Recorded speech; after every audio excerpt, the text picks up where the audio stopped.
Salam sehat, salam sejahtera dimanapun kita berada. Perkenalkan, nama saya Ronaldi Saragi, Fakultas Hukum semester 3 non-reguler. Saya akan mereview ulang pertemuan ke-13 Hukum Lanjutan yang didoseni oleh Profesor Dr. Haji Heni Nureni, SHMH, dan diasisteni oleh Dr. Emrendi Ariandi, SHMH, mengenai tentang alasan hapusnya kewenangan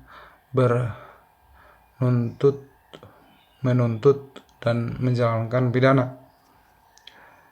Alasan menghapus kewenangan menuntut: 1. Tindak adanya pengaduan pada delik aduan atau klaks delik. Yang kedua, nebis in idem, pasal 76 KUHP. Matinya terdakwa, pasal 77 KUHP.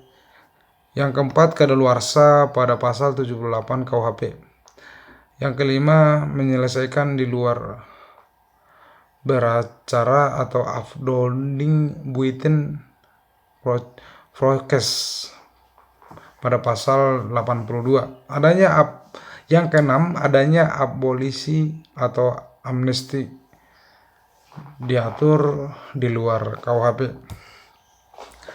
Tidak adanya pengaduan pada delik aduan. Dalam buku 1 KUHP tidak ada pengaturan khusus tentang delik aduan, melainkan diatur dalam buku 2 KUHP tentang kejahatan, sedangkan dalam buku 3 tidak dikenal adanya delik aduan. Macam-macam delik aduan. 1. Delik aduan mutlak atau absolut.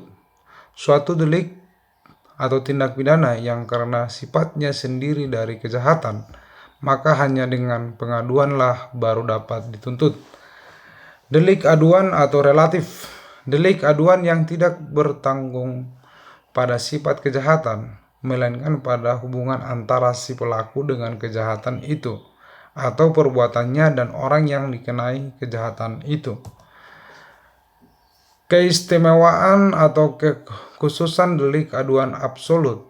1. Dalam delik aduan absolut yang diadukan adalah peristiwa hukumnya.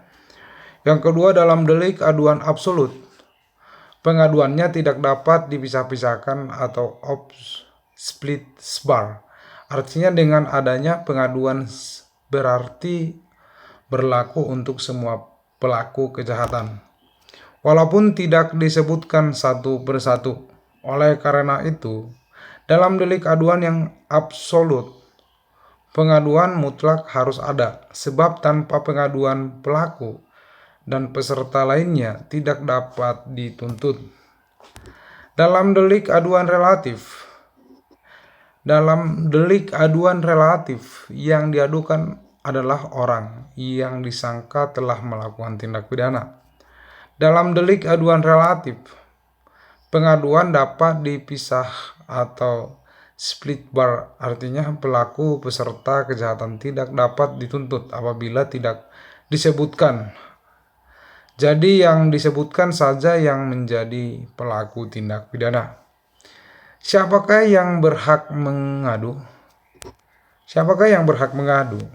Berdasarkan pasal 72 dan pasal 73 KUHP, disimpulkan bahwa yang berhak mengadu adalah orang atau mereka yang terkena kejahatan. Misalnya pada pasal 319 KUHP, penghinaan tidak akan dituntut jika tidak ada pengaduan orang yang terkena kejahatan. Dan pasal 322 ayat 2 tentang membuka rahasia. Tentang waktu pengaduan, sejak saat orang yang berhak mengadu mengetahui adanya kejahatan. Hal ini berlaku baik untuk delik aduan absolut ataupun delik aduan relatif. Adapun kadaluarsa pengaduan adalah setelah 6 bulan paling apabila korban bertempat tinggal di luar Indonesia dan 9 bulan apabila bertempat tinggal di luar Indonesia.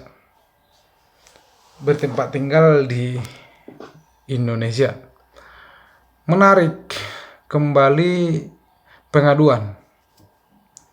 Berdasarkan pasal 75 KUHP, penarikan dapat dicabut 3 bulan setelah pengaduan diajukan, tetapi jika yang berhak mengadu meninggal,